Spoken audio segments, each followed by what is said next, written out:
Et le Liberté Living Lab, en fait, c'est un lieu qui réunit des startups, des chercheurs, des équipes de services publics, des industriels, tout un écosystème autour de la conviction qui était la nôtre quand on a lancé ça il y a une petite dizaine d'années maintenant. C'était de réussir en fait à faire converger à la fois de la technologie, et on va parler de deep tech ce soir, de l'impact sociétal au sens large, et de la performance économique. Et c'était un peu ce triptyque-là qui était à l'origine de la création du Liberté Living Lab. Ce qui est important, peut-être juste pour vous donner un tout petit aperçu de qui on est, si tu veux juste passer la slide suivante, en fait, toute notre énergie, en fait, elle se met dans cette accélération de toutes les grandes transitions de société. On a ce bâtiment, on en a un autre à côté, et on a 4 grandes activités, juste pour vous donner un repère. Dans la première, on a lancé un accélérateur de start-up, tech, deep tech, impact, mais il y a déjà quelques années, et avec le soutien des fondations Edmond de Rothschild qui étaient là depuis la création. Et je vois Karine dans la salle, je la remercie, puisqu'en fait, ça a été quand même possible aussi par une impulsion, puisqu'on avait la volonté de sélectionner des profils rares, avec une ambition forte, et en prenant aucune participation, et donc les aider de façon complètement désintéressée. Donc il n'y avait pas de question de pays, il n'y avait pas de question de négociation de quoi que ce soit. Il y avait juste la volonté de sélectionner des gens très talentueux qui allaient permettre en fait de résoudre des défis majeurs. Et ça, cet ADN-là, il est très très fort et très très ancré chez nous. Et aujourd'hui, on va dire qu'on prend encore un saut supplémentaire sur cette accélération de start-up, puisqu'avec le partenariat qu'on noue avec Paris Cité, le PUI et plus largement l'écosystème du PUI, on va avoir envie de le passer à l'échelle et d'accélérer un maximum d'entrepreneurs issus de la recherche pour déployer encore plus loin cette ambition-là. Ça, c'est le premier point. Le deuxième, c'est finalement des capacités tech, design, innovation qu'on met au service, on va dire, de nos partenaires, de nos clients. On travaille avec eux, ils nous sollicitent et du coup, les mécanismes qu'on met en place pour les startups, on les déploie aussi pour nos clients. Donc, on crée des living labs, on monte des programmes de formation, on accélère un certain nombre de sujets et de produits. Et ce qui nous tient à cœur particulièrement, c'est que pendant le Covid, vous l'avez tous vu, il y a eu des espaces comme les nôtres, c'était pas forcément simple de se réorganiser, s'adapter. On s'est dit, et si finalement, puisque les projets ne viennent pas à nous, puisque tout s'arrête quand même globalement, et si on créait les nôtres? Mais on s'est dit, on ne va pas aller faire un start-up studio de plus, où on va aller créer nos start-up comme le font à peu près tout le monde. On se dit, on va le faire, mais on va le faire encore dans notre ADN, en créant des communs. Et donc, on va mettre nos capacités, tech, design, innovation, de conviction, de cette convergence de performance et d'impact, au service de grands défis de société, qu'on va co-designer avec les parties prenantes et qu'on va remettre gratuitement à un acteur public qui en assurera le déploiement. Donc l'idée n'est pas de créer une start-up pour lever des fonds, mais de créer, on va dire à un moment donné, un commun pour lever de l'impact au maximum dans une logique vraiment de déploiement. Et puis, ce que vous voyez ici, c'est les événements, c'est l'écosystème, c'est l'animation, c'est la programmation. Et donc, finalement, vous vivez aujourd'hui un petit moment, une capsule, on va dire, de nos événements pour animer tout cet écosystème et pour faire en sorte qu'on se réunit. Et on se réunit régulièrement autour des enjeux qui sont les nôtres, c'est-à-dire à la fois d'innovation, d'entrepreneuriat et d'impact. Et donc, pour cette soirée, donc ça, c'était juste pour vous donner un aperçu de ce qu'est le LLL. Pour cette soirée, on a voulu revenir sur la deep tech. On en entend beaucoup parler. On a aujourd'hui, il y a une ambition nationale avec un programme présidentiel qui annonce 500 deep tech par an. Et donc, évidemment, pour pouvoir atteindre cet objectif, c'est tout un écosystème en fait qui s'organise, qui se structure. Et on a la chance en fait d'avoir avec nous aujourd'hui ce soir, on va dire des différents acteurs de cet écosystème, puisque ce qui est intéressant et ce qui est important, c'est de voir comment chacun, depuis sa fenêtre et avec sa casquette, contribue de façon renouvelée, réinventée à l'émergence de start-up deep tech dans cet environnement-là. Et donc, pour ça, on a Stéphanie. Donc, Stéphanie, je te propose de monter. Alors, il y a une marche, mais c'est parfait. Voilà. Donc Stéphanie, à la Sonnière, je la laisserai se présenter et je te laisserai ensuite faire le point. Eric, qui va incarner plutôt la casquette chercheur-entrepreneur, puisque c'est de ça dont on parle. Et puis côté investisseur et finance, on a BPI avec David. Et puis on a un fonds d'investissement avec Olivier. Et pour animer cette belle table ronde, je ne pouvais pas ne pas laisser le micro à quelqu'un d'autre qu'à Thomas, puisque Thomas a vraiment, pour moi, en tout cas quand on est arrivé dans le sentier il y a une dizaine d'années, toi, tu étais à la Paillasse et puis moi, je créais le premier lieu juste à côté qui faisait 400 mètres carrés où on prototypait, où on testait ce qu'allait devenir ici, ces 2000 mètres carrés. Et bon, voilà, on s'est bien entendu, il faut le dire. Et puis, je trouve que voilà, Thomas, il a démarré dans la recherche, il a poursuivi dans l'entrepreneuriat et aujourd'hui, il essaie de faire se réunir ces deux mondes. Et je trouve que ce qu'il fait notamment avec Joggle est assez ambitieux et voilà, à la hauteur du besoin de l'écosystème de se connecter. Donc merci Thomas et je te laisse le micro pour pouvoir animer cette belle table ronde. Merci beaucoup Marie-Hélène. Bonjour à toutes et à tous. Merci beaucoup d'être venus nous rejoindre autour de cette table ronde qui touche au sujet qui est très d'actualité puisqu'on parle de recherche, d'innovation, de deep tech. Et on a autour, en effet, de cette table ronde, des gens qui sont au cœur de ce sujet, qui représentent différents points de vue, vous allez le voir, qui sont complémentaires et qui, je l'espère, à travers cette table ronde, vont vous permettre en fait, de retracer le chemin typique qu'un chercheur va pouvoir suivre pour arriver de la recherche au produit qui pourra être remis entre les mains des citoyens, des futurs usagers. Alors, peut-être avant de commencer cette table ronde, refaire une passe sur qu'est-ce que c'est vraiment la deep tech. Alors, les deep technologies, technologies profondes, on va le traduire en français, on peut y trouver plusieurs définitions en fonction de là où on se trouve.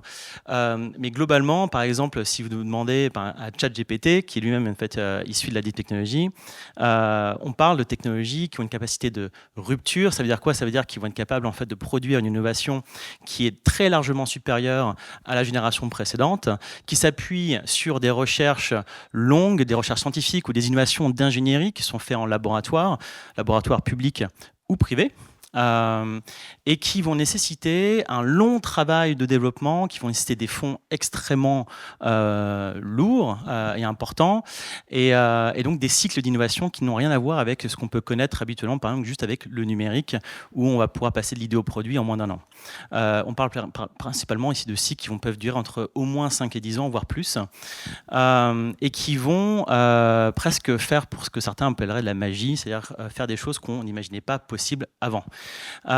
Et donc, qu'est-ce que ça réunit finalement un peu la deep tech? On va avoir les biotechnologies, aussi les innovations pharmaceutiques dans la médecine, mais également dans les biotechnologies, ça va être la création de nouveaux types de biomatériaux qui vont remplacer la pétrochimie et le pétrole demain pour justement rendre la planète plus soutenable.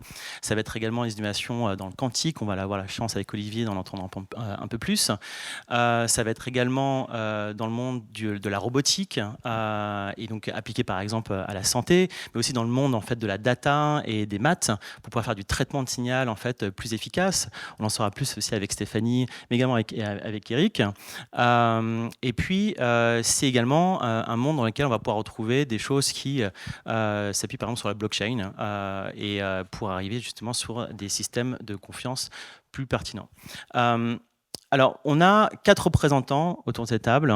On a des enseignants, chercheurs, praticiens du quotidien, avec Stéphanie et Eric, qui travaillent chacun dans leur domaine, mais dans un milieu plutôt médical.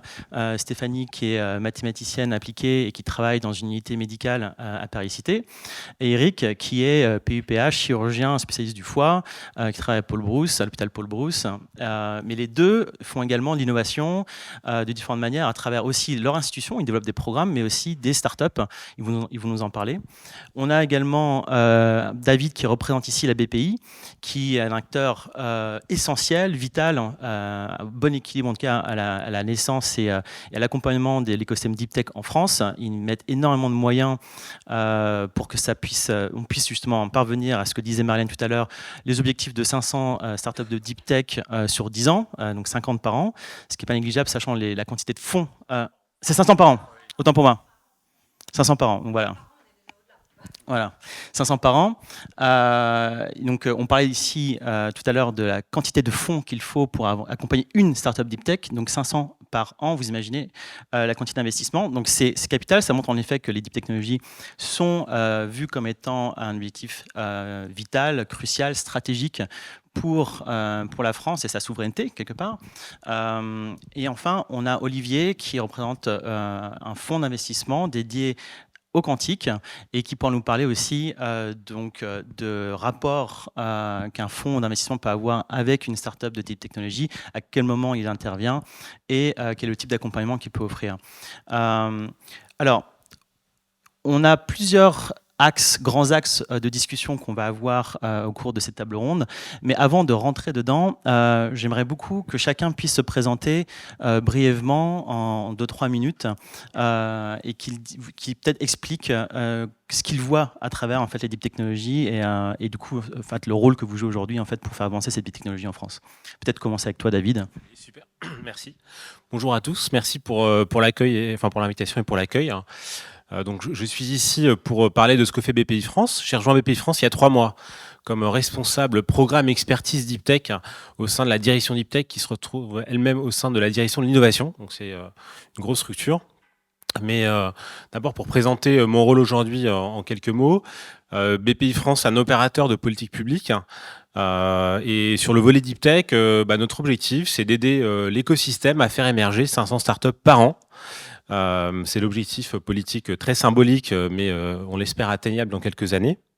Et pour ça, on a plusieurs leviers, des leviers financiers, mais on a des collègues investisseurs qui investissent directement dans les startups. Mais nous, on investit dans mon équipe plutôt en amont sur les projets. Voilà, donc le rôle de l'équipe, c'est plutôt d'être un opérateur de politique publique. Je vais juste faire une parenthèse parce que j'aurais pu être ici avec une autre casquette et qui est aussi intéressante pour l'échange de ce soir. Depuis 5 ans, j'ai passé beaucoup de temps à chercher une idée de start-up à créer.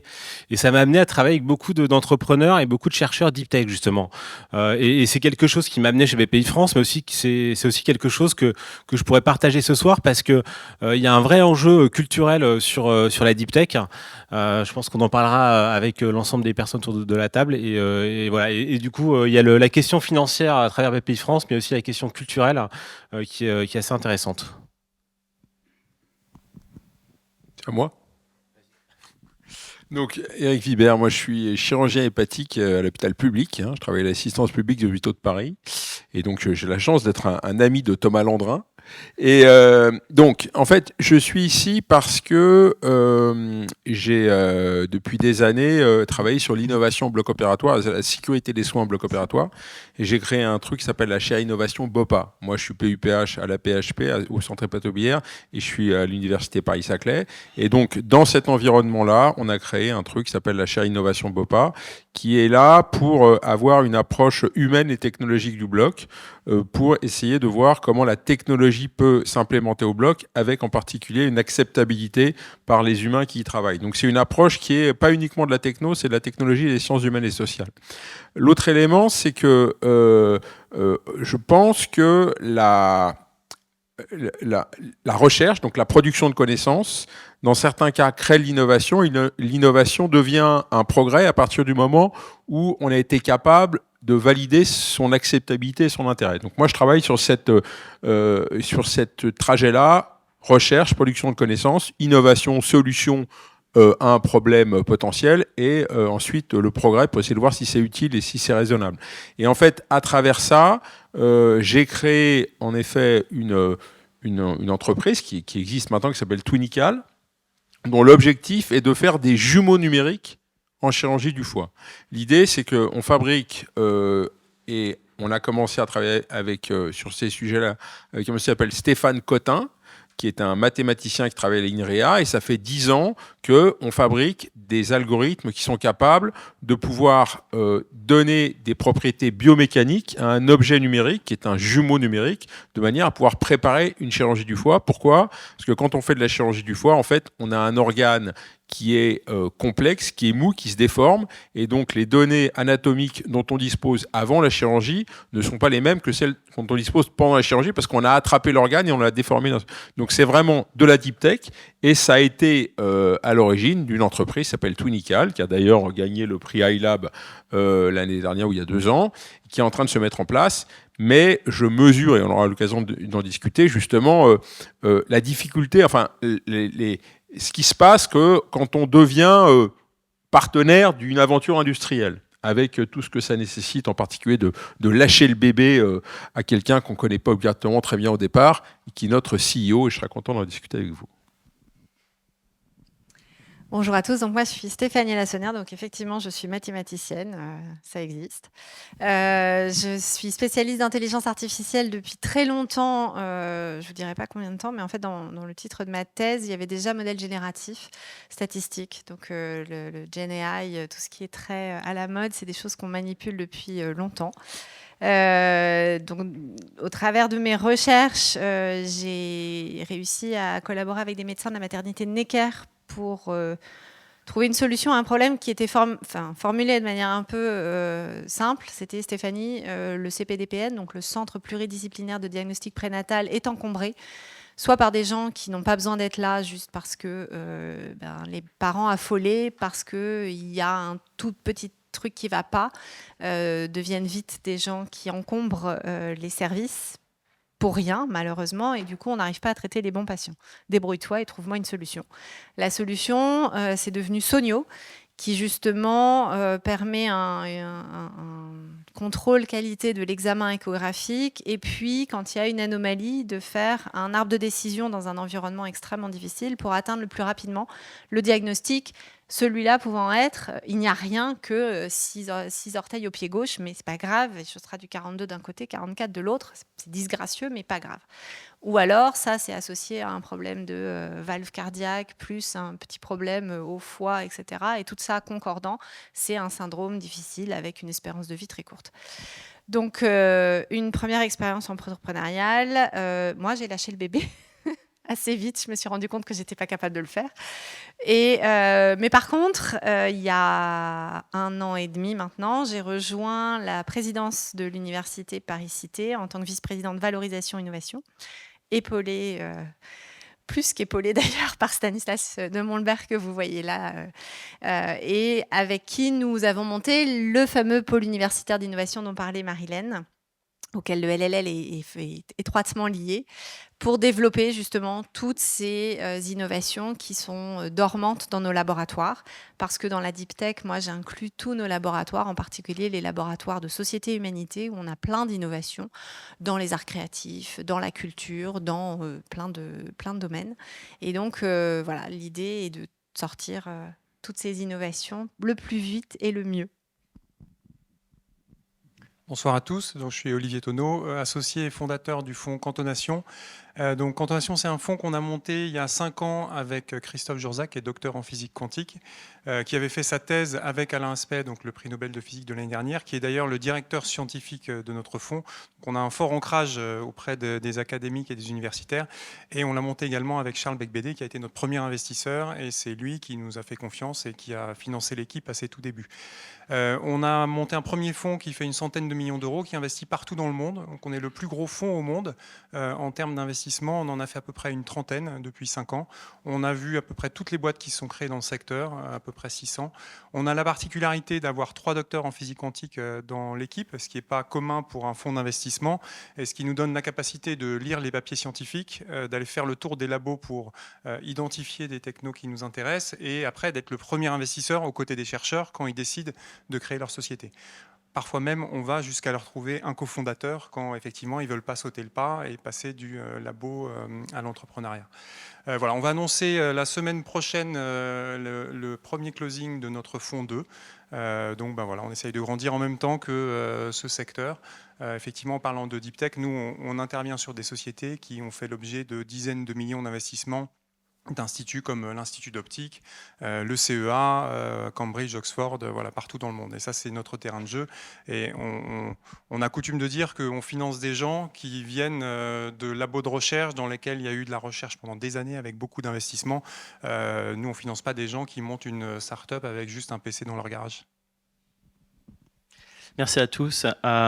Et j'en profite aussi pour dire 2 mots sur mon parcours, ça que j'ai oublié.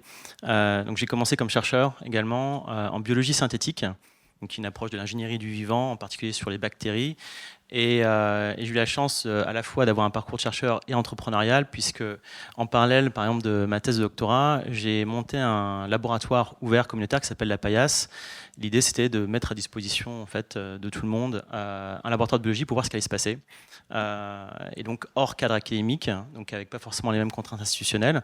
Et sur la quinzaine de projets, par exemple, à l'époque, étaient dans un laboratoire qui était à Vitry-sur-Seine, dans un squat vraiment de banlieue.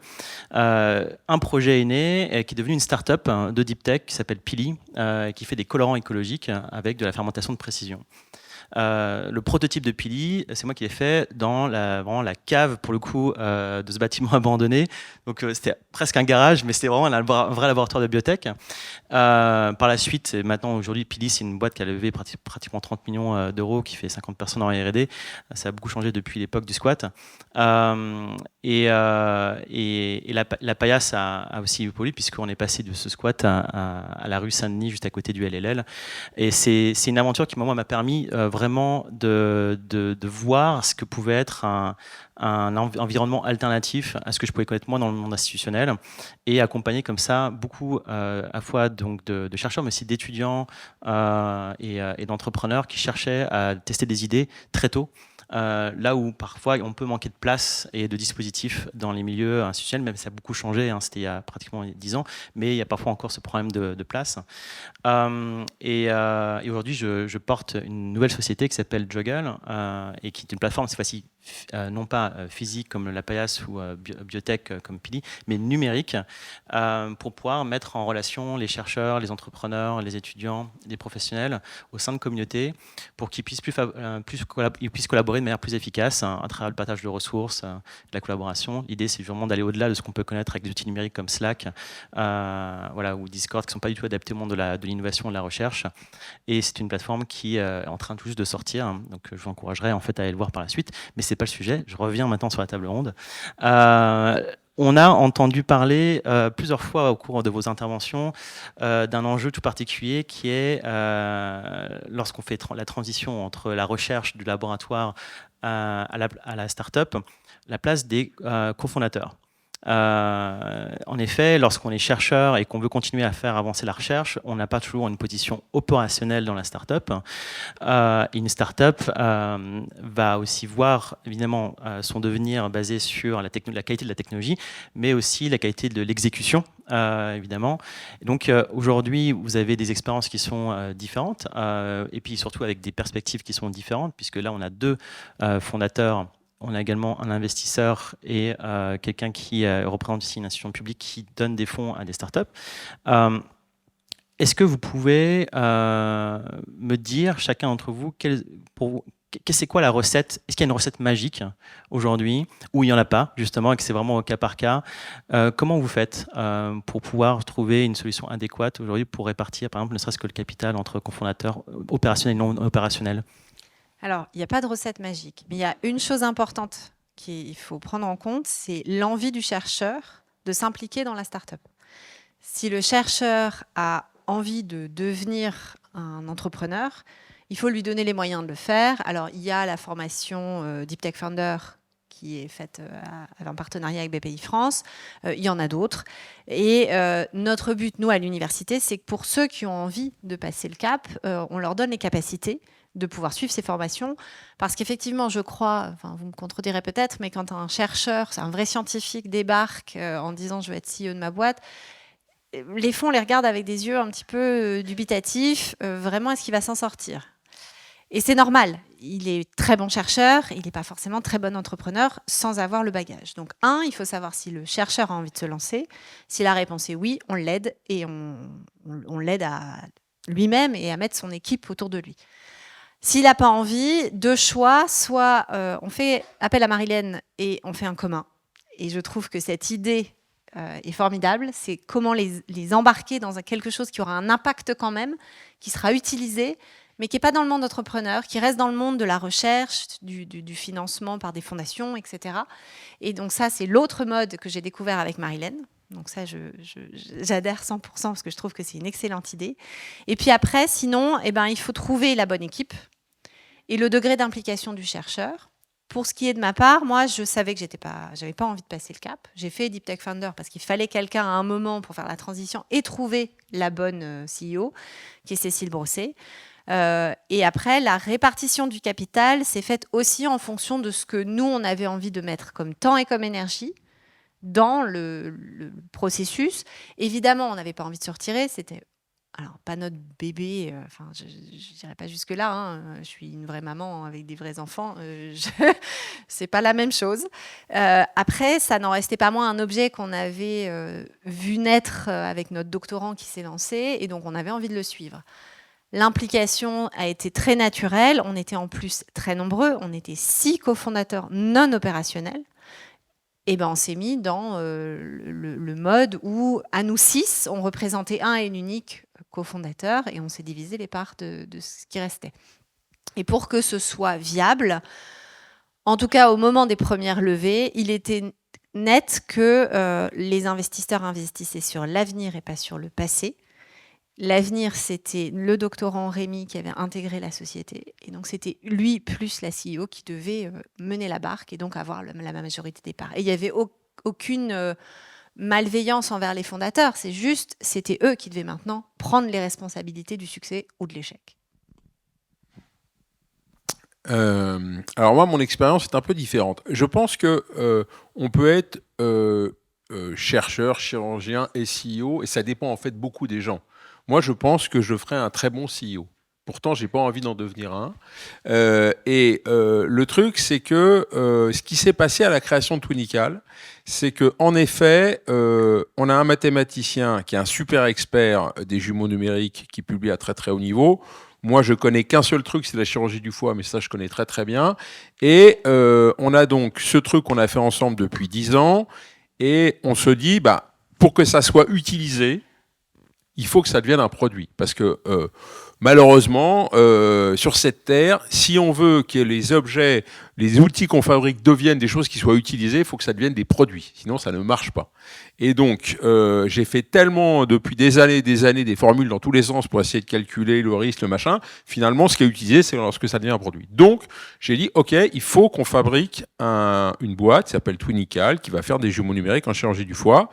Et comme je suis très attaché à l'hôpital public, j'ai dit, il faut aussi qu'on puisse avoir au sein de Twinical un partenariat avec peut-être même la présence de l'AP-HP au sein du capital, comme ça a été le fait par exemple avec Ecopen, qui est une entreprise issue de l'assistance publique dans laquelle j'ai beaucoup investi uniquement pour des raisons idéologiques, c'est-à-dire que j'ai absolument pas de capitaux dans Ecopen, mais je me suis battu pour Ecopen et j'ai inclus des malades dans cette étude parce que je voulais que ça sorte de l'AP et c'est en train de marcher. D'ailleurs, je vous invite à investir dans Ecopen si vous avez des sous. Et l'élément important, c'est que Twinical, au départ, ça m'a été proposé sur un mode, OK, on va faire un truc, Cotin et Vibert, ils vont avoir genre 20% au total, et monsieur XY vont avoir le reste. Et donc là, en fait, j'ai dit non. J'ai dit non pour la bonne et simple raison que cette entreprise n'a aucune valeur si Stéphane Cotin et moi, nous ne sommes pas là, non seulement pour le passé, mais aussi pour le futur. Parce que en fait, ce qui va permettre de déterminer comment on doit utiliser Twinical et quels sont les projets sur lesquels on doit se lancer en premier, c'est pas les CEO, c'est pas le jeune gars qui prend la boîte avec beaucoup de brio, c'est moi. Pourquoi ? Parce que j'ai une reconnaissance internationale en chirurgie du foie qui est relativement importante, donc je sais exactement qui fait quoi, je sais où sont les malades, etc. etc. Donc en fait, je pense que c'est pas pareil d'engager dans l'environnement, dans l'aventure entrepreneuriale, un type qui a 52 ans, ça fait 25 ans qu'il fait ce métier dans l'environnement très académique, donc il a une valeur intrinsèque. D'ailleurs, les fonds d'investissement me le disent. Les fonds d'investissement me disent, Twinical, ça a de la valeur parce que tu y es. Parce que en fait, quand j'en parle avec une vision terrain qui est encore une fois celle qu'il y aura aussi demain. Par exemple, je vous donne un exemple très très précis. Toutes les boîtes qui font de la 3D aujourd'hui travaillent sur la célioscopie. Okay, la célioscopie, c'est 30% des chirurgies faites aujourd'hui en chirurgie du foie. Donc 70% des cas, on ne peut pas l'utiliser.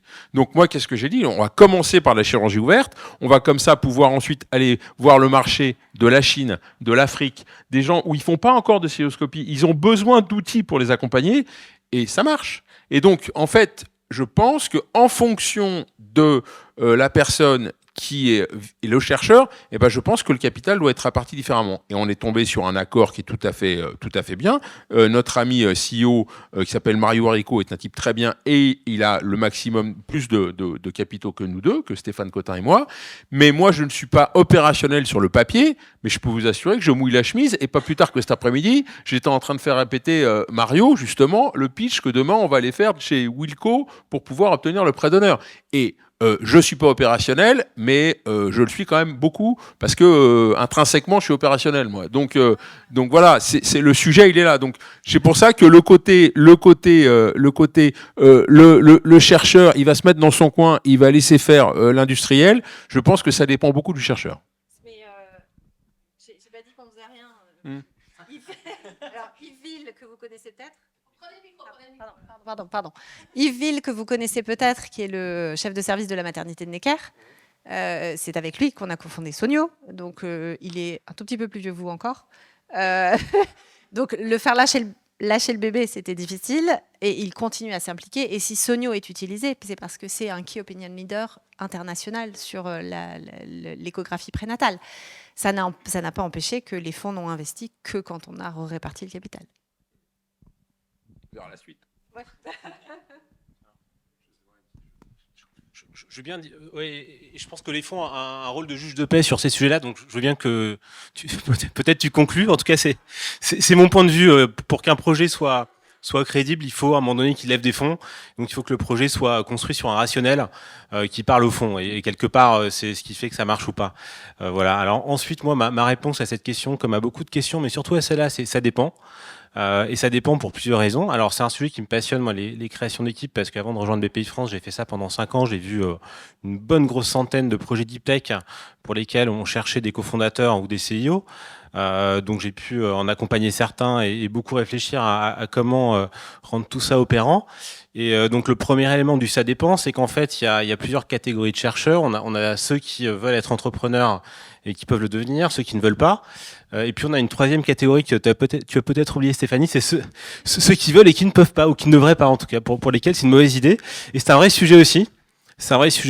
Et certains peuvent changer grâce à la formation, il y a d'excellentes formations, et certains de toute façon sont pas dans la bonne posture, et là aussi c'est un sujet qu'il faut traiter, et c'est à eux de le comprendre parce que ce côté bébé est réel, et certains non seulement se sentent très propriétaires de leur bébé, mais en plus ils ont des droits dessus, ils peuvent avoir des droits que ce soit en termes de propriété intellectuelle, de connaissances, ou d'autres types de contrats, qui fait que s'ils sont pas d'accord avec le déroulement du projet, le projet pourra pas avancer. Donc il faut les convaincre et ça peut être bloquant. Moi j'ai vu des projets dans des belles institutions pour lesquelles le chercheur était le point faible du projet et les projets ont été plombés. Donc c'est un vrai sujet aussi.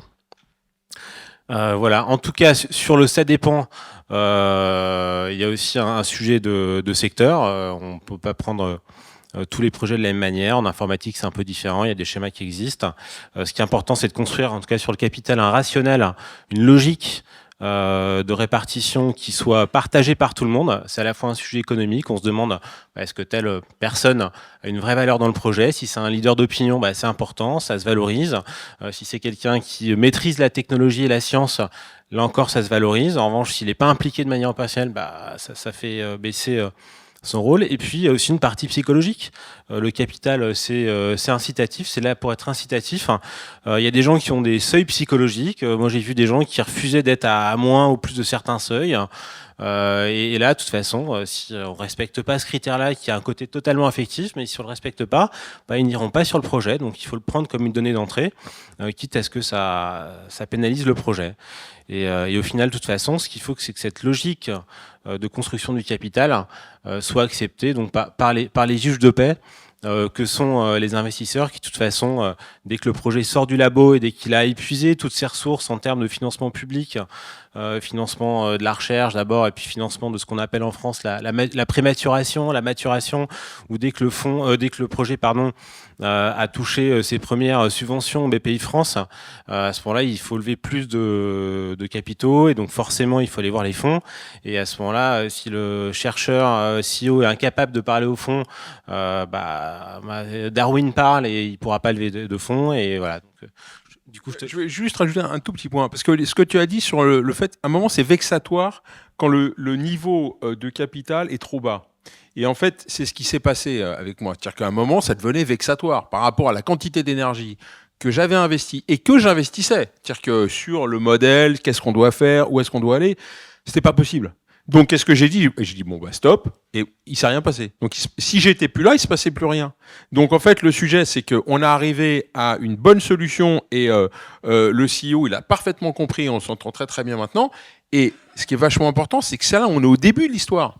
Après, dans quelques mois, années, moi, je vais me mettre en retrait et je vais laisser venir une fois qu'il y aura des gros fonds qui auront décidé de la suite.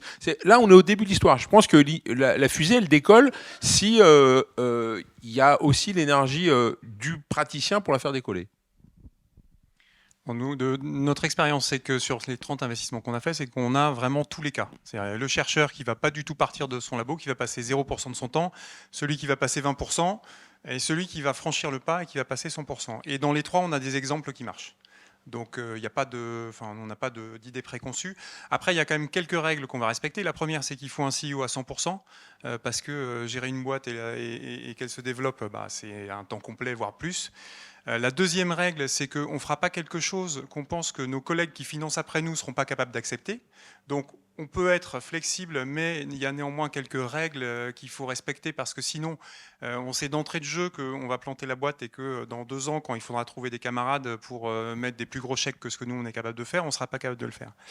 Et la troisième réponse, je ne sais plus qui disait que les fonds pouvaient partir en courant quand ils voyaient des chercheurs devenir fondateurs de start-up. Nous, notre expérience, c'est qu'en fait, quand on prend des chercheurs qui ont été patrons de labo, qui peuvent avoir géré des équipes de 7-10 personnes, ils savent manager des gens, ils savent aller chercher des budgets, parce que de toute façon, ils avaient besoin d'aller en chercher pour leur labo. Ils savent répondre à des appels d'offres, donc c'est des gens qui ils débarquent pas dans un univers qui est complètement inconnu. Et par ailleurs, en ce qui nous concerne pour les boîtes de physique quantique, il y a une première étape qui va durer 2-3 ans, c'est on prend l'expérimentation en labo et on essaie d'en faire un prototype. Et ça, c'est une étape où il faut 10-15 personnes, dont plus de la moitié qui sont des docteurs, et donc on reproduit un mode de fonctionnement de labo. Ce qui se passe après, c'est quand on arrive en série A ou en série B, là, on va commencer à aller faire du business développement, on va commencer à avoir besoin de personnes qui s'occupent des RH, du recrutement, et donc peut-être que là, à ce moment-là, les rôles peuvent évoluer, peut-être que le CEO qui va prendre le relais au bout de 3 ans, 4 ans, 5 ans, ne sera pas forcément même que celui qui était au départ, donc tout ça peut bouger en fonction de la dynamique de la société. Mais en tout cas, on a, nous, constaté que dans la plupart des cas, les chercheurs faisaient d'excellents fondateurs de société. Alors, touchant à ce sujet-là, il y a aussi la question, en effet, donc, quand on passe du laboratoire à la start-up, en plus de la question de la répartition du capital des fondateurs, il y a également la participation des institutions de ces fondateurs-chercheurs. Le rôle donc, des universités, des instituts qui vont vouloir en effet essayer de valoriser leur rôle. Et donc c'est une question qui aujourd'hui est assez aiguë. Certains diront que c'est nécessaire et d'autres qui diront que c'est contre-productif. Certains fonds diront que les participations, par exemple en France, sont trop élevées. Quel est votre sentiment là-dessus ?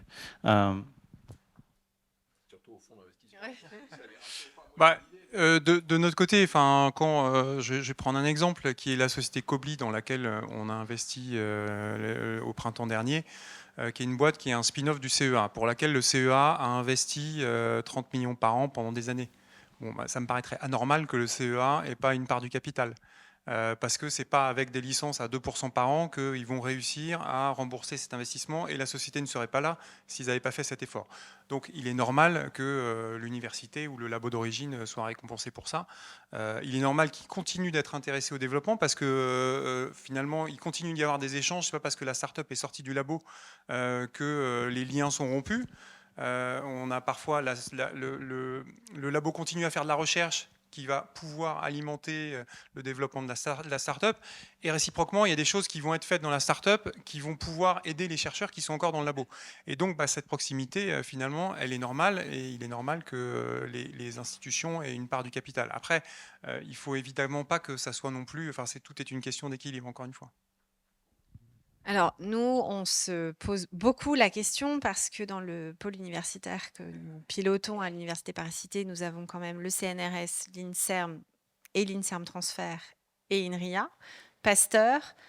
Et nous, au niveau de la PU, on est représenté par notre SAT, Erganeo.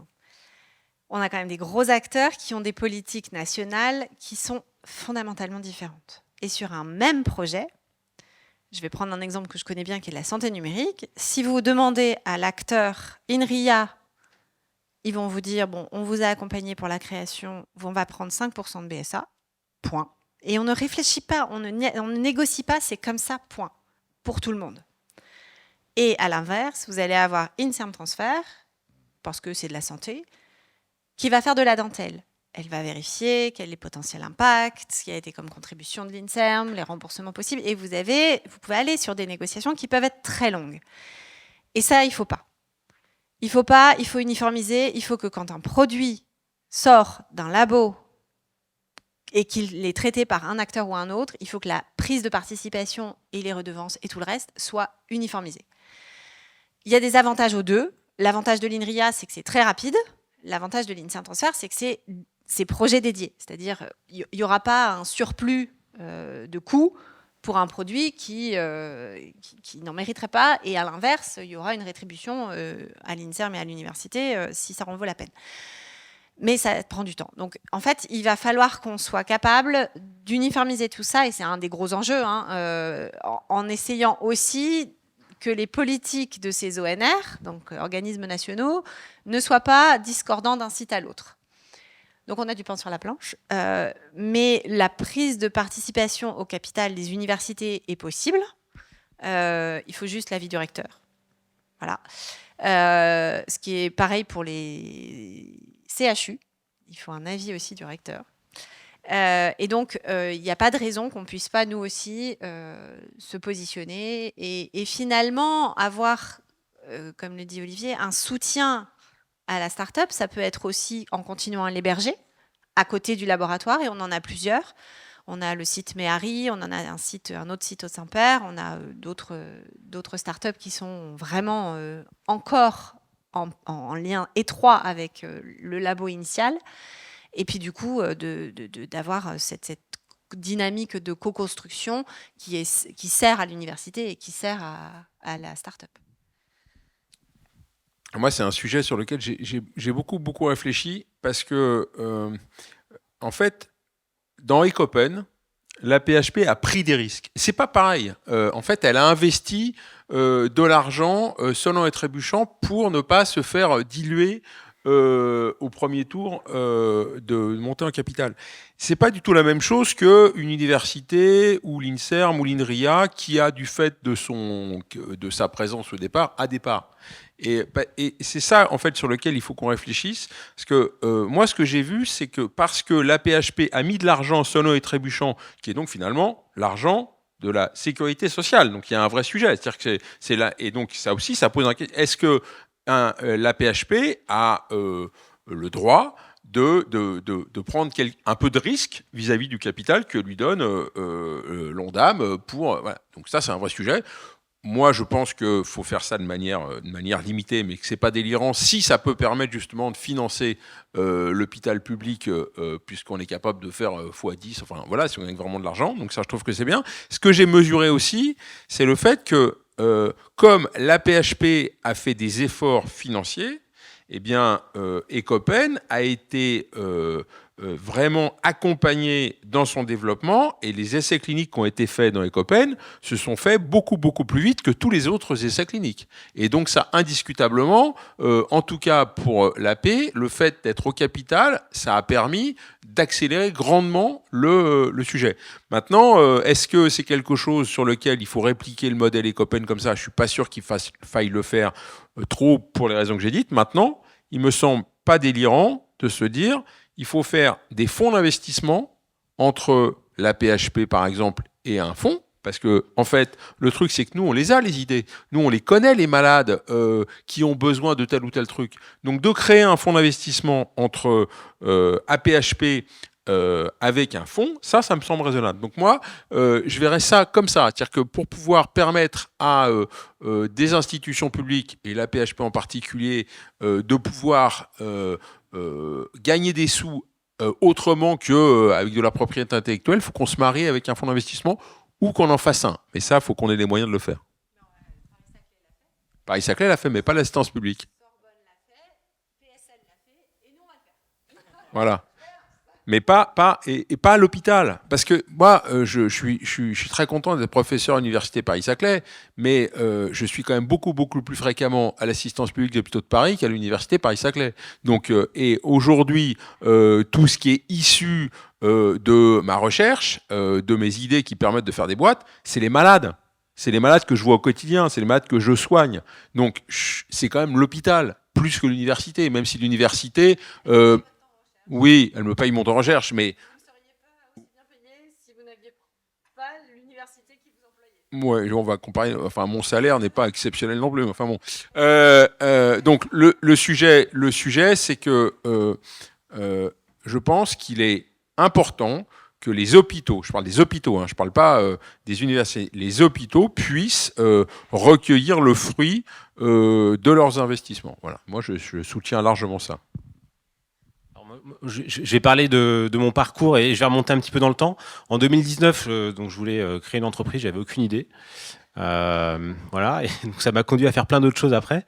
Mais j'ai quand même rencontré un chercheur à l'époque, donc le professeur Avo à la PHP, qui cherchait un CEO pour un projet. Alors le projet Repeat, qui est devenu ensuite, je crois, Ecosi.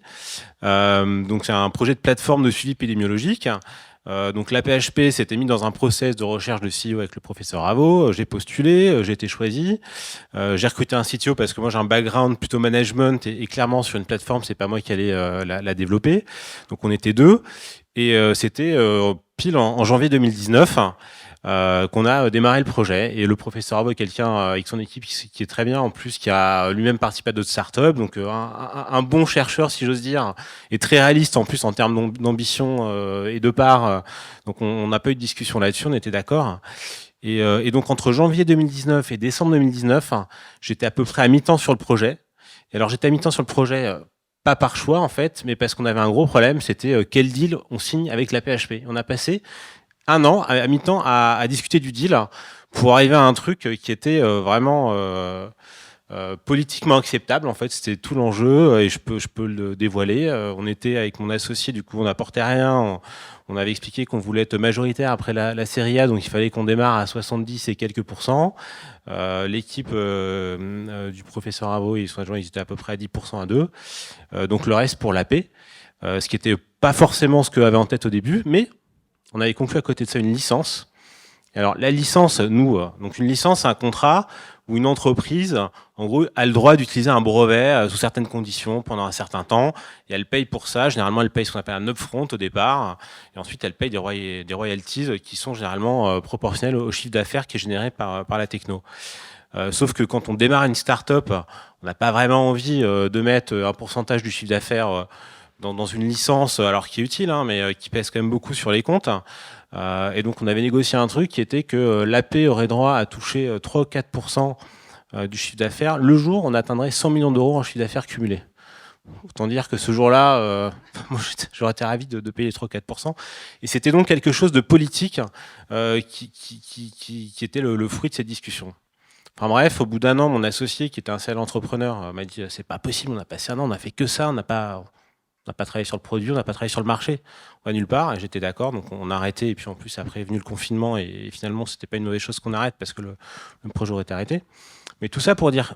Pour arriver à une conclusion qui est la même que toi, Stéphanie, ce qu'il faut, en fait, c'est poser des standards.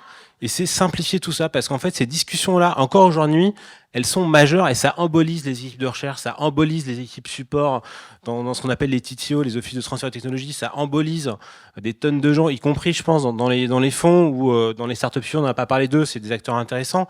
Ce qu'il faut, c'est pas perdre de temps là-dessus. Alors, c'est important, hein, donc il faut quand même y consacrer du temps. Mais évidemment qu'on peut beaucoup simplifier. Donc nous, aujourd'hui, chez BPI France, en tant qu'opérateur de politique publique, c'est un de nos sujets majeurs. Comment on simplifie ça ? On essaie de le faire, en tout cas, c'est déjà un message qu'on porte, et on essaie de le faire avec les services de l'État, mais plus collectivement avec les acteurs de l'écosystème. Et je peux citer, avant de passer le micro, un acteur intéressant, je pense que tu l'as aussi, France Deep Tech, l'association, qui typiquement va porter ce type de projet-là.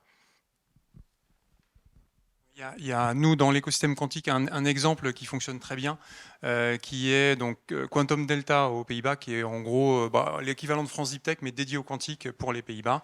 Et effectivement, ils sont allés négocier un deal avec toutes les universités pour dire quand un brevet sort d'université et est utilisé par une start-up, voilà les conditions. Et ce que ça permet, effectivement, c'est que ça permet de gagner 6 mois, 9 mois, 1 an. Et ça, pour le coup, c'est hyper important parce que ce qu'on constate aussi, c'est que les bonnes idées ne naissent jamais toujours à un seul endroit. Et donc, quand on a une bonne idée en France qui sort dans le labo, il faut se dire qu'ailleurs aux États-Unis ou ailleurs en Europe, il y a quelqu'un qui a la même idée.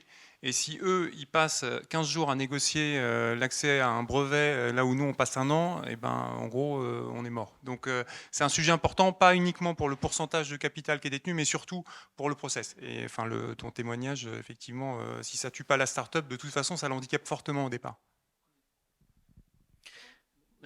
Je voulais juste peut-être poser une question publique pour savoir qui est là ce soir, parce que c'est aussi important pour adapter les messages. On peut peut-être faire des sondages. Est-ce qu'il y a des chercheurs dans la salle ? Très bien. Est-ce qu'il y a des consultants indépendants qui veulent travailler pour des startups ? Est-ce qu'il y a des investisseurs ? Est-ce qu'il y a des boulangers dans la salle ? Bon, en tout cas, effectivement, qui êtes-vous ? Est-ce qu'il y a des gens qui travaillent dans le transfert de technologies, dans la valorisation ? Un petit peu plus, d'accord. Voilà. Ouais, des entrepreneurs. Entrepreneurs deep tech ? D'accord. Non, du coup, c'est intéressant parce que moi, j'aime beaucoup parler aux chercheurs et puis c'est là où j'apprends le plus de choses. J'en ai pas beaucoup, donc je suis un peu déçu, mais je crois que j'ai vu une main se lever. On peut parler si tu veux ensemble. Mais je pense qu'on prolongera, mais j'aime aussi beaucoup parler et ça, c'est mon job à l'écosystème du transfert de technologie. Donc cette idée de simplification elle est importante. Et je voulais juste répondre sur un point qui était ta question. Que penser des fonds universitaires ou des fonds spécialisés ? En tout cas, nous, on en pense beaucoup de bien parce que c'est un autre effet secondaire qui est essentiel, c'est que ça intéresse les établissements et ça intéresse les labos et les équipes de recherche à ces sujets-là. Et là-dessus, en France, on a beaucoup évolué par rapport à l'écosystème startup depuis 10 ans et aujourd'hui, on voit qu'il y a un mouvement comparable qui a lieu dans les labos et on veut l'encourager parce que de toute façon, si on veut atteindre les 500 startups, il faut qu'il y ait plus de projets qui sortent et ça ne se fera que s'il y a des chercheurs, que ça amuse, que ça motive, qui s'y retrouvent. Donc créer des fonds universitaires, c'est aussi un levier d'incitation. Voilà, donc on est ravis que... Alors, juste pour l'assistance publique. L'assistance publique est en train de se transformer un peu. Et moi, j'étais à l'origine d'un truc qui s'appelle le tiers-lieu expérimentation BOPEX, qui est un tiers-lieu qui est un des premiers qui a été valorisé par la Caisse des dépôts. Là. Et donc, ce tiers-lieu, a été conçu en collaboration avec Medicine, qui est évidemment lui-même en contact avec plusieurs fonds d'investissement.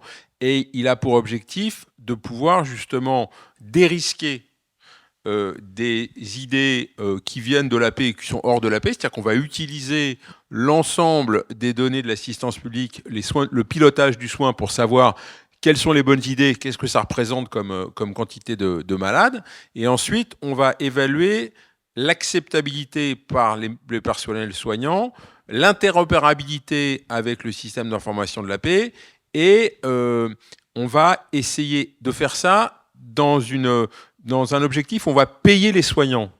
Et ça, j'y tiens beaucoup. Les personnels soignants au sens large, pas uniquement les PUPH comme moi qui gagnent plein d'argent, mais le personnel médical et le personnel non médical. Le personnel non médical en particulier, je pense aux IBOD, aux IAD, aux gens qui sont au bloc opératoire, qui ont souvent de très très bonnes idées et qui ont les mains dans le cambouis pour utiliser les dispositifs médicaux qu'on utilise. Et ça, c'est des gens qu'on va jamais voir et surtout qu'on ne rémunère jamais pour avoir leur avis. Et donc la grande particularité de ce tiers d'expérimentation BOPEX, c'est que c'est un objet qui a pour objectif de vendre l'expertise des soignants de la paix et pas uniquement des docteurs. Et grâce à Nicolas Revel qui pousse beaucoup là-dessus, on n'est pas loin d'y arriver en passant par un système d'auto-entrepreneurs, etc. Parce qu'on a des problèmes dus au statut de la fonction publique. L'idée, c'est vraiment que l'AP-HP aujourd'hui est en train d'évoluer dans le bon sens. Martin Hirsch avait déjà donné l'impact avec Ecopen, parce que c'est Martin Hirsch qui a beaucoup bossé pour que Ecopen puisse contenir de l'argent selon les trébuchants de la PHP, et Nicolas Revel poursuit l'aventure avec des choses comme le tiers d'expérimentation numérique Campus BOPEX que j'ai mis en place. Donc il y a vraiment, les hostos sont en train de bouger. C'est une excellente nouvelle. On s'approche de la fin de cette table ronde. Je vais me tourner dans quelques instants vers vous pour savoir si vous avez des questions, donc préparez-les dans votre tête. Avant cela, j'aimerais vous poser à chacun d'entre vous une question simple. C'est, de votre point de vue, qu'est-ce qui pourrait faciliter encore plus l'émergence de Deep Tech en France? Qu'est-ce que peut-être c'est quelque chose sur lequel vous travaillez? On a eu un exemple en effet avec Eric. Est-ce que vous pouvez nous en dire un peu plus? C'est quoi le goulot d'étranglement aujourd'hui? C'est quoi l'aspect encore limitant? Qu'est-ce qui manque encore à faire d'après vous? Le changement de culture. Dans les universités en France, on n'a pas du tout cette culture de la valorisation. Et je dirais dans certaines universités, dont la mienne, l'argent c'est sale. Donc, rentrer dans une nouvelle façon de faire de la recherche dès le départ en se disant que la recherche qu'on fait, elle fera des très beaux papiers, mais elle peut faire aussi en parallèle un très beau produit avec un beau brevet, une licence, etc. Rentrer dans cette façon de faire de la recherche différente dès le départ, c'est un changement de culture profond. Alors on va y travailler, on va essayer de rentrer dans ce processus où les gens pourront envisager, s'ils le veulent, évidemment on ne va pas obliger les gens à devenir des entrepreneurs, mais s'ils le veulent pour avoir cette vision du choix, de la façon dont ils veulent valoriser et pousser aussi pour que ces choix soient pris en compte dans les progressions de carrière. Dans les carrières de PUPH, c'est les points SIGAPS. Les brevets, on n'en a rien à faire. Quelqu'un qui va faire 15 super brevets, des startups, des choses comme ça, s'il n'a pas ses papiers Nature, de toute façon, il n'a pas ses points SIGAPS, il n'avancera pas. Et ça, c'est pas normal. C'est pas normal parce qu'il a une autre façon de valoriser son travail, il a une autre façon de valoriser son expertise, et ça doit être pris en compte dans les suivis de carrière et dans les progressions de carrière. Moi, je suis assez d'accord avec ça. Je pense qu'en effet, moi, je suis très attaché à l'hôpital public, donc j'ai le sujet je fais pas de privé à l'hôpital, je suis contre le privé à l'hôpital, je me suis exprimé 150 fois là-dessus. Le truc, c'est que en effet, moi aussi, je pense pas que l'argent ça soit sale, parce que force est de constater qu'on en a besoin pour soigner les malades, qu'on a besoin pour payer les infirmières, qu'on a besoin pour faire marcher le système. Donc, malgré mon immense salaire, j'aimerais bien pouvoir avoir une maison un jour au bord d'une plage pour faire du kitesurf. Donc j'ai besoin aussi d'avoir des sous. Et je suis 100% d'accord avec toi, on a besoin de modifier un peu le mindset autour de ça. Et le truc, c'est que c'est vrai que la culture des jeunes chirurgiens, des jeunes médecins, etc., c'est pas du tout là-dedans. C'est-à-dire qu'on n'apprend pas ça quand on est petit. Ça, c'est quelque chose que moi j'ai découvert, j'avais déjà 45 ans. C'est-à-dire, c'est vraiment quelque chose que j'ai découvert tardivement, ce que c'est qu'une licence, un brevet, un machin, ça me disait rien du tout. Un fonds d'investissement, je sais pas comment ça marchait. Enfin. Mais parce que ça m'intéressait pas. Et en fait, moi, j'ai quand même compris là autour de moi qu'il y a quand même des gens qui sont devenus très très riches avec mes idées. Donc voilà, ça m'a un peu gonflé qu'ils deviennent très riches et moi pas. Et donc je changeais un peu mon mindset là-dessus. Et maintenant, c'est vrai que j'ai tendance à vendre entre guillemets mes idées parce que je pense qu'il y a des gens qui font de l'argent avec, donc il n'y a pas de raison que moi j'en ai pas non plus. Mais le truc important, et c'est vraiment aussi pour ça que j'ai fait Twinical, c'est que je pense vraiment que si on fait de la recherche qui peut avoir un impact, si on veut que ça soit utilisé, si ça ne devient pas un produit, ce n'est pas utilisé. C'est le problème de fond, en fait. Je vais vous dire un truc tout nickel, je ne sais pas si je deviendrai millionnaire avec, et je m'en fous. Ce que je veux, c'est que ça puisse être utilisé à nombreux endroits pour pouvoir améliorer la sécurité des soins en chirurgie, parce que je fais de la chirurgie du foie. La chirurgie du foie, c'est encore 3 à 5% de mortalité, donc c'est quand même beaucoup plus dangereux de faire, pour le malade hein, surtout, de faire de la chirurgie que de prendre l'avion, même si on fait souvent la comparaison entre l'aéronautique et le bloc opératoire, c'est quand même pas le même niveau de risque, on est plus proche de la pêche de haute mer, nous.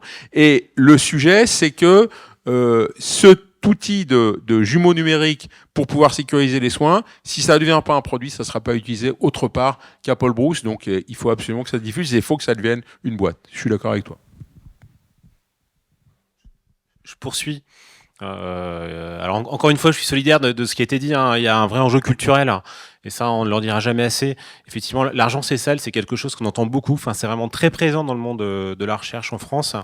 Et alors c'est marrant parce que parfois on entend les mêmes qui 6 mois plus tard, les mêmes chercheurs qui 6 mois plus tard, quand ils ont un peu avancé sur leur projet de start-up, veulent quand même avoir 80% de leur boîte.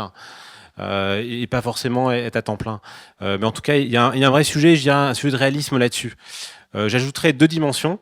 Pour répondre à ta question sur ce qu'on peut changer. Alors il y a un sujet dans lequel je rentre pas trop, mais je le cite quand même.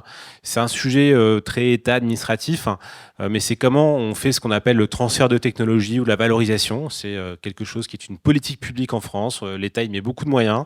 Donc c'est en gros aider les chercheurs et globalement le monde académique à faire émerger des startups. Là-dessus, la France s'est beaucoup musclée depuis 10 ans. Il y a eu ce qu'on appelle les SAT, hein, les sociétés d'accélération de transfert de technologie, les offices de transfert de technologie, et plein de programmes.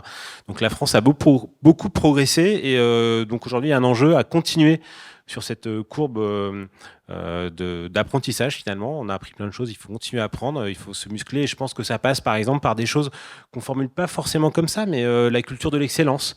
Quand on développe une start-up deep tech, on développe pas à nouveau une start-up dans un garage comme on pouvait le faire il y a 20 ans en lançant un site web. On joue sur un plan qui est mondial assez rapidement, donc on est directement potentiellement en Ligue des Champions, donc il faut que tout autour de la start-up soit à ce niveau-là. Et si on n'arrive pas, si les pouvoirs publics n'arrivent pas à mobiliser et les moyens et les équipes à ce niveau-là, ça va être compliqué. Donc ça, c'est le 2e point. Et le 3e point, toujours sur le côté culturel, nous, il y a un sujet qui nous intéresse pas mal aussi, et je te laisserai rebondir dessus, c'est le débat techno-push versus market-pull. Alors, je sais pas si ça vous parle, mais on a une culture, là encore en France, très techno-push, c'est-à-dire qu'il y a finalement un catalogue de technologies qui sortent des laboratoires et la valorisation consiste à essayer de les vendre, à trouver des industriels ou des investisseurs que ça intéresserait. Et en fait, globalement, ça arrive pas très souvent parce que quand on a inventé un truc qui peut être intéressant d'un point de vue scientifique, mais qui n'avait pas vocation au départ à être un produit ou avoir on va dire un projet économique derrière, il n'y a pas de projet économique qui se concrétise. Et donc, nous, on pose ce débat-là en disant qu'il faut plutôt avoir une vision market pool. Alors, c'est un peu caricatural, mais en gros, c'est partir des besoins de marché. Alors, je dis que c'est caricatural parce que quand on parle du quantique, je pense que le marché n'est pas forcément très clair aujourd'hui. Alors, j'avais une société avant d'entrer chez BPI France et mon associé est parti, il a traversé l'Atlantique pour être le CEO de Pascal, donc la startup quantique. Et je l'ai vu la semaine dernière, donc il m'a briefé, il m'a expliqué, tu me diras si c'est vrai ou pas, mais qu'en gros, Pascal aujourd'hui, c'est un peu comme une techno militaire dont dont finalement on ne sait pas trop à quoi ça sert, c'est plutôt une histoire de puissance à acquérir. Et on voit les usages, mais plutôt à 10 ou 20 ans. Quoi qu'il en soit, je ne sais pas. Voilà, mais en tout cas... Non, mais il y a une vision industrielle, il y a un savoir-faire qui s'accumule, mais d'ici, du coup, je te laisse réagir. J'ai peut-être dit une grosse bêtise, mais c'était vendredi soir, il était tard. Mais je pense que là-dedans, il y a un truc qui est intéressant, c'est que le marché, il n'est pas là, on est sur une techno de rupture et on ne sait pas ce qui va se passer concrètement sur un marché comme on les connaît sur d'autres sujets. Et donc, ce qu'il faut, c'est permettre aux labos de parler aux industriels et aux fonds qui ont une vision de ce que peut être un projet économique. Dis-moi si je dis une bêtise. J'aimerais bien avoir le nom de la personne qui t'a si mal vendu sa boîte. Et en l'occurrence, s'agissant de Pascal, effectivement, ils font quelque chose qui est compliqué, c'est-à-dire qu'ils essayent de faire des calculs en manipulant des atomes individuels. Et aujourd'hui, ils en ont 200 en commercial, donc ils vendent des machines, ils ont des cas d'usage. Aujourd'hui, quand un industriel veut utiliser une machine Pascal, il y a 9 mois d'attente, donc on n'a pas assez de machines, justement, on sait à quoi les utiliser, on sait très bien quoi faire avec. Et l'avantage de la technologie de Pascal, c'est justement que on sait quoi en faire avant d'avoir des ordinateurs à 100 000, 1 million de qubits. Bon, petite parenthèse. Deuxième constat, c'est que on a investi nous dans une dizaine de pays. Et en fait, le constat qu'on fait, c'est qu'il n'y a pas de meilleur endroit pour fonder une start-up deep tech qu'en France. Et on essaye. On avait investi dans une société qui est en Suisse, qui a fait un premier projet. On essaye maintenant d'entamer des discussions pour céder cette start-up à un industriel.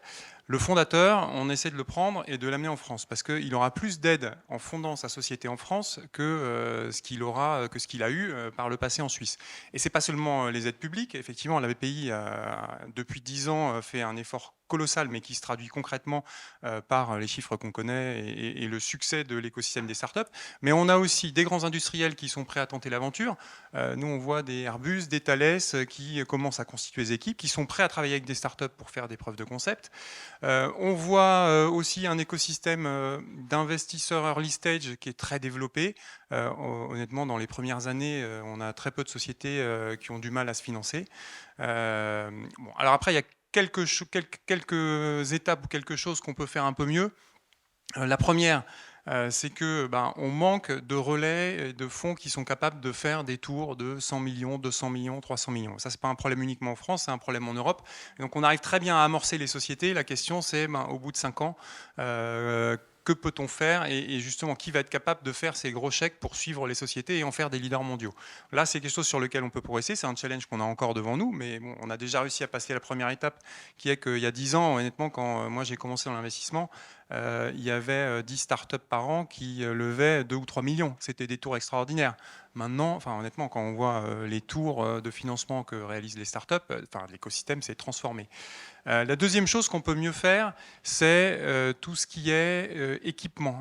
Nous, on voit à chaque fois qu'une startup se monte, elle veut acheter son matériel. Elle va en avoir l'utilité pour 10%, 20% de son temps, et ça coûte très cher. Et ce n'est pas le meilleur usage de l'argent des investisseurs. Donc nous, on milite beaucoup pour des infrastructures partagées, qui peuvent être dans des accélérateurs, dans des studios, mais où on ne va pas payer, dans les universités, mais où on ne va pas payer 3 fois le matériel qui va servir 20% du temps. Et enfin, le dernier truc où on peut probablement progresser, on a beaucoup de sociétés qui reçoivent des subventions, et c'est super, et nous, en tant qu'investisseurs privés, on est ravis parce que ça nous permet de mettre moins d'argent et donc de dérisquer un peu notre investissement. Mais ce qu'on préfère, plutôt que des subventions, c'est de la commande publique. Il y a des pays qui font ça beaucoup mieux que nous, aux États-Unis notamment, avec des commandes publiques de l'armée, avec des commandes publiques du gouvernement. Et pour le coup, nous, on préfère avoir des startups qui développent un produit avec des specs, qui ont un client en face, une deadline pour livrer quelque chose, que des gens qui gagnent un projet de subvention. Parce que ça tend les équipes vers un objectif, et puis ça nous permet d'arriver plus rapidement vers un produit. Donc voilà, sur ces 3 éléments, infrastructure partagée, arriver à développer un écosystème de fonds un peu plus late stage sur des sujets très tech, et puis peut-être avoir des politiques de commande publique qui sont un peu plus dynamiques que celles qu'on peut avoir aujourd'hui.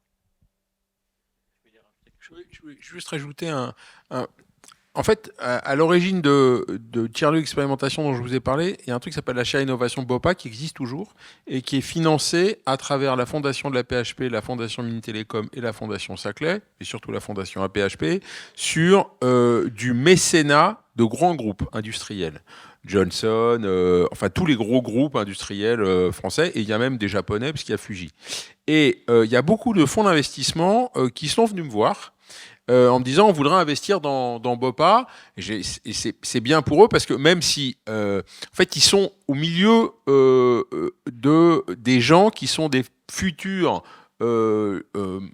créateurs de boîtes, etc. Puis ils sont vraiment, ça bouillonne d'idées, et l'idée c'est que c'est pas uniquement des chirurgiens, c'est des chirurgiens, des mathématiciens, des anthropologues, des sociologues, donc il y a beaucoup de choses, mais ce que me disent les fonds, c'est mais nous on peut pas faire du mécénat, parce qu'on n'est pas des mécènes, on est des investisseurs.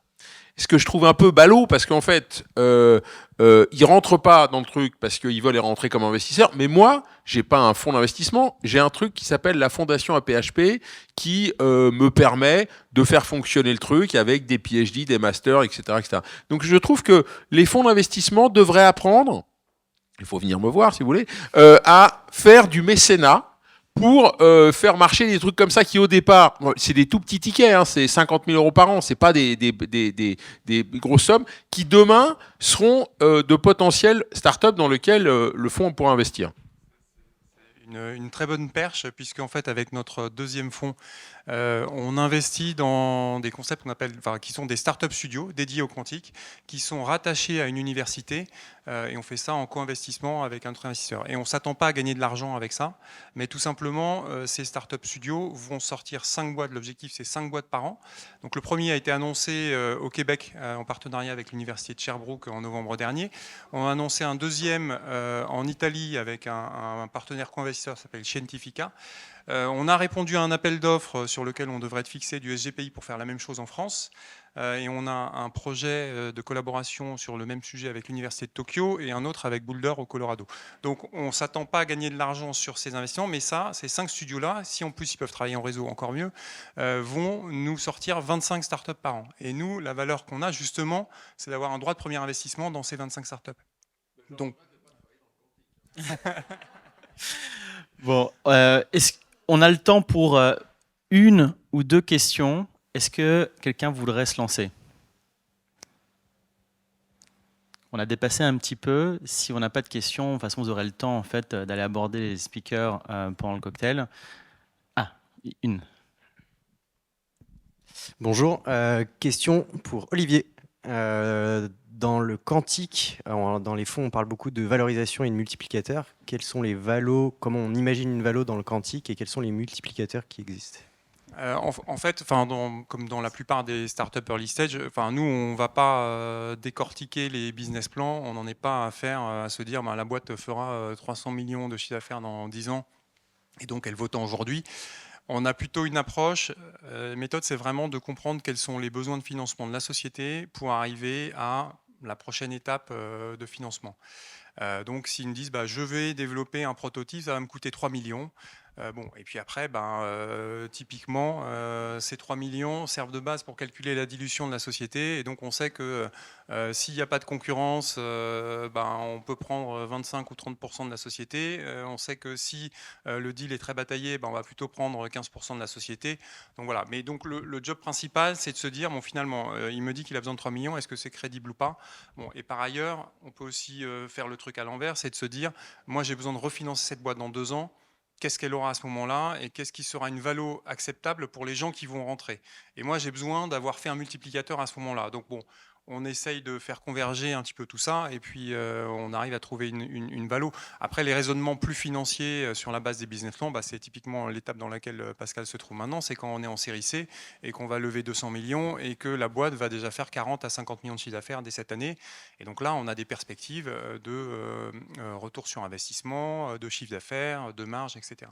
Mais au tout départ, c'est plutôt par rapport à l'argent qui est nécessaire pour construire la boîte et à la dilution qui est communément acceptée par tout le monde. Une autre question. Tu peux venir devant, s'il te plaît. En fait, c'est pas vraiment une question, mais plutôt une remarque. Enfin, pour compléter ce qu'a dit Olivier Tonneau tout à l'heure à propos des équipements, je travaille pour la région Île-de-France sur les sujets transfert et entrepreneuriat et deep tech. Et à propos des équipements, effectivement, il y a des aides, enfin, en partenariat avec BPI justement et la région, et puis il y a également du côté des aides du côté de l'Europe, en fait. Notamment, il y en a après le projet FEDER qui doit sortir là dans les prochains jours sur l'équipement. Donc vous pouvez compter sur les aides publiques par rapport à ça. Si, j'ai quand même une question un peu provocatrice pour Olivier Tonneau. On voit des champions du monde des aides publiques au niveau des startups, c'est-à-dire qui touchent à peu près toutes les aides et concours possibles, enfin, que ce soit sur les projets deep tech comme sur les projets entrepreneuriat classiques. Sur quels critères, et une fois qu'ils sont confrontés au marché, le projet en général marche pas toujours, voire périclite. Sur quels critères vous sélectionnez, vous mettez des billes sur les projets? En fait, nous, on essaye de prendre le projet à l'envers, c'est-à-dire qu'on a des gens qui viennent nous présenter ce qu'ils veulent faire, et s'il se trouve que pour atteindre cette roadmap techno, il y a des aides ou des projets qui peuvent les aider à financer une partie de ce qu'ils doivent développer, il faut le faire. En revanche, on ne va pas se détourner de ce qu'ils doivent développer pour aller chercher des aides, parce que là, pour le coup, c'est contre-productif et la focalisation est très très importante. Après, sur ce qu'on finance, nous, on a des boîtes qui interviennent dans 3 domaines, donc l'informatique quantique, à la fois hardware, software, et puis toutes les technologies habilitantes, tout ce qui est communication quantique et aussi senseurs. Donc, c'est des marchés qui existent déjà. Et nous, le challenge, c'est d'avoir des sociétés qui vont développer les machines qui permettent de faire un saut d'un ordre de grandeur, ce que tu disais en introduction, pour arriver à faire mieux que les technologies qui existent aujourd'hui. Mais on part pas, enfin, on crée pas des marchés ex nihilo. On essaye de trouver des technologies qui seront plus adaptées pour répondre à ces besoins. Une dernière, sinon on wrap. Ouais, merci. Merci beaucoup. J'ai une petite question sur l'aspect market pool. Vous avez dit que cette stratégie était sûrement plus intéressante que le techno push. J'aimerais savoir à quoi ressemble le processus de traduction, je dirais, du market pool à la techno. Merci. Je pense que c'est un peu ce qui vient d'être décrit, c'est-à-dire se demander finalement qu'est-ce qu'on veut atteindre comme objectif. Si on part d'un besoin existant, donc il y a l'information. Je ne suis pas un spécialiste du quantique, comme vous avez pu le remarquer, mais en tout cas, j'imagine, si je me ferais reprendre sinon, que la production d'ordinateurs quantiques, ça répond à un besoin qui existe déjà en partie, en tout cas en termes d'informatique. Donc là, quelque part, le marché, dans sa forme actuelle, existe déjà. On a une solution qui est nouvelle, par contre, une techno qui est nouvelle, qui permet de répondre à ce besoin-là. Par opposition au techno-push, on a une techno sur étagère dont on ne sait pas à quoi elle sert. Donc la logique de market pool, c'est vraiment se demander à quoi ça sert, est-ce qu'on voit une application concrète aujourd'hui ou à terme, et est-ce que derrière on peut construire un projet économique et non pas se dire j'ai inventé un joli truc, j'ai inventé un marteau, en revanche j'ai pas de clou, donc je ne sais pas à quoi ça sert, et puis je vais essayer de le vendre à quelqu'un, mais je ne suis pas sûr d'y arriver. L'illustrer par 2 exemples. Le market pool, c'est Sonio. Le médecin est arrivé en me disant j'ai un problème, aide-moi. Donc il y avait un vrai besoin et l'idée c'était de l'aider à résoudre le problème. Donc la demande est venue du terrain, c'était un besoin qui allait désengorger le prénatal. Le prénatal, c'est 9 mois. Il n'y a pas de choix. De toute façon, c'est 9 mois ou rien. Donc, il y a un moment où, quand la décision est prise trop tard, elle est vraiment trop tard. Et puis après, un autre exemple que je peux vous donner, qui est plutôt du techno-push. Pendant des années, nous aussi, on a fait des jumeaux numériques, mais pas mécanistiques comme Stéphane Cotin, mais statistiques. Où on a modélisé l'évolution à la fois des scores cognitifs, de l'atrophie corticale pendant l'évolution de maladies neurodégénératives. On avait un super produit, un super brevet, et puis la question s'est posée, mais qui va l'utiliser? Alors, on a trouvé, ça s'appelle la clinique du docteur Memo, qui permet justement de diagnostiquer de manière anticipée les maladies neurodégénératives et du coup de les orienter vers des parcours de soins optimisés. Ça permet aussi d'avoir des essais cliniques optimisés parce que quand vous recrutez une personne sur 2 ans d'un essai clinique, s'il est dans une phase stationnaire de la pathologie, vous ne verrez pas l'effet médicament, donc ça ne sert à rien de l'inclure. Donc on optimise les recrutements en disant celui-là, prenez-le, celui-là, ne le prenez pas. Et donc on aide à la dynamique des essais cliniques. Et donc là, on a trouvé un marché. On est dans les industriels et dans le soin. Mais ce n'était pas évident au départ. Ce que je trouve extraordinaire dans le quantique, c'est qu'à ma connaissance, l'ordinateur quantique n'existe pas aujourd'hui. Moi, j'en ai parlé. Aujourd'hui, l'ordinateur quantique existe. C'est-à-dire que, j'en ai parlé avec un monsieur très très savant. Je ne vais pas donner son nom, mais qui m'a dit que l'ordinateur quantique aujourd'hui, physiquement, ça n'existait pas. Donc, ce qu'on faisait, c'est des logiciels qui demain allaient s'appuyer sur une technologie quantique et qu'on développait. Mais peut-être que j'ai n'importe quoi. Ce ne sera pas la première fois. Il y a 40 machines qui sont installées dans le monde, dont à peu près une vingtaine qui appartiennent et sont exploitées par IBM. Les qubits sont accessibles en ligne depuis à peu près 2016. Il y a effectivement des technologies d'émulation. Atos a développé une machine qui s'appelle la QLM qui sert à ça. Chacune des sociétés dans lesquelles on investit, effectivement, n'ayant pas assez de machines, va utiliser des clusters GPU pour simuler ce que fait leur machine. Mais ça a des limites parce que ça permet de simuler 20 à 30 qubits. Mais donc aujourd'hui, on a des machines, elles sont utilisées par des industriels. Elles sont même accessibles via le cloud. On a une autre société dans laquelle on investit qui s'appelle Candela, qui a inauguré la semaine dernière dans un cloud center de OVH une machine qui est à disposition, on a des heures de calcul à disposition via le cloud. Donc en revanche, elles existent, elles ne sont pas encore assez puissantes pour être utilisées de manière industrielle, mais on sait déjà résoudre des cas d'usage, faire des preuves de concept, on sait déjà développer des algorithmes qui tournent dessus. Je crois que la machine de Pascal vient de faire 15 jours de disponibilité totale, 100% du temps. Donc oui, ça existe, elles vont encore progresser, mais elles sont déjà là. Il y avait une question là-bas. C'est bon? Ouais? Merci.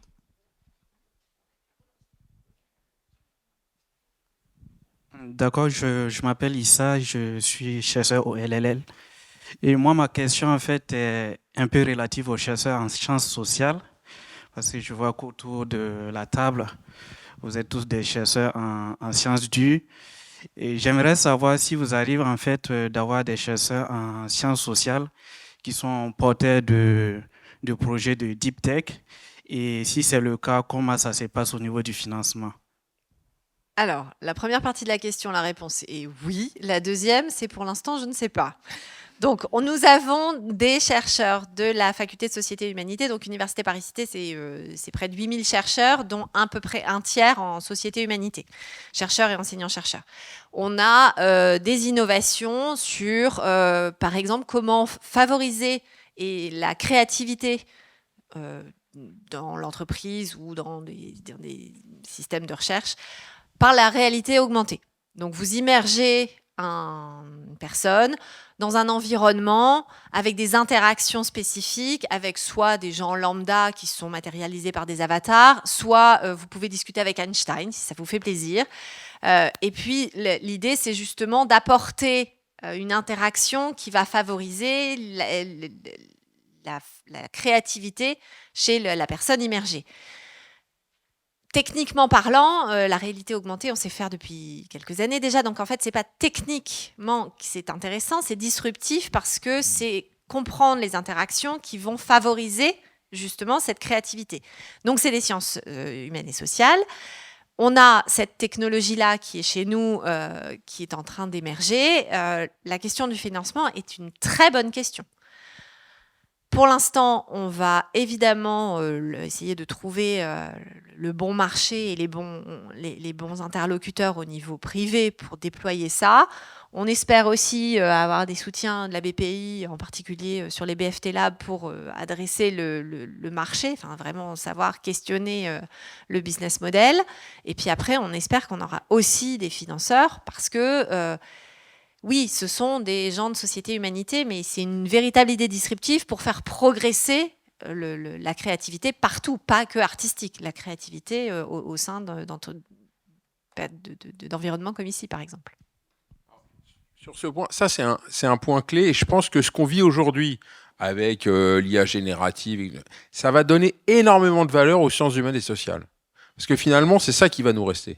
Ça va nous donner du temps de cerveau disponible pour être plus humain, puisqu'il y a des intelligences artificielles qui vont faire certains jobs. Et en fait, à la chaire BOPA, moi j'ai la chance de travailler avec une dame extraordinaire qui s'appelle Cynthia Fleury, qui a créé un truc qui s'appelle Chaire Humanité et Santé, qui est localisé entre les mines Télécom et Sainte-Anne.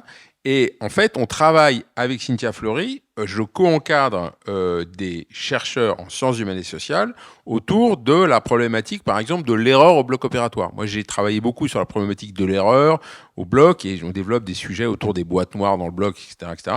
Et ben, en fait, ça, c'est uniquement des sciences humaines et sociales. C'est le fait de pouvoir apporter des outils pour travailler sur l'acceptabilité des technologies. C'est un peu ce que tu dis aussi. C'est-à-dire que l'idée, c'est qu'on a besoin, on a plein de technos, des milliards de trucs dans tous les sens, mais il y a plein de choses qui ne sont jamais utilisées parce qu'en fait, ça rentre pas dans le mindset de l'humain.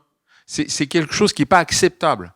Donc en fait, si on n'aborde pas ce point-là, eh ben, il y a plein de technos très numériques, très belles qui serviront à rien. Et c'est pour ça que la chaire BOPA, on l'a créée autour d'une approche humaine et technologique du bloc opératoire. L'approche humaine, elle consiste à faire de la recherche, donc à produire de la connaissance dans le domaine des sciences humaines et sociales. Et le numérique permet de faire de l'innovation à côté. Mais c'est hyper important des sciences humaines et sociales, et je te rejoins complètement. C'est vraiment la suite de l'histoire. Il va nous rester ça, en fait. Très bien, on va arrêter cette table ronde ici. J'espère que vous aurez appris des trucs intéressants. Moi, c'était le cas. Veuillez remercier nos intervenants, s'il vous plaît, bien fort.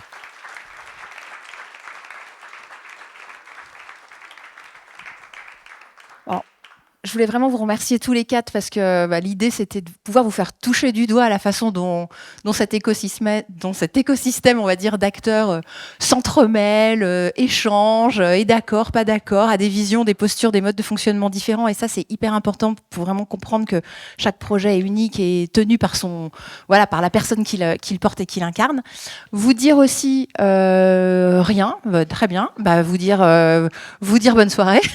Non, il y a un cocktail qui est juste derrière, donc si vous voulez continuer à échanger avec les uns et les autres, voilà. Et puis remercier Thomas pour l'animation de cette table ronde, parce que voilà, ça fait plaisir aussi de se retrouver dans des configurations comme celle-là pour réunir à la fois des gens qu'on connaît depuis longtemps et puis des personnes qu'on connaît depuis moins longtemps. Donc merci à tous et puis retrouvons-nous autour d'un verre juste derrière.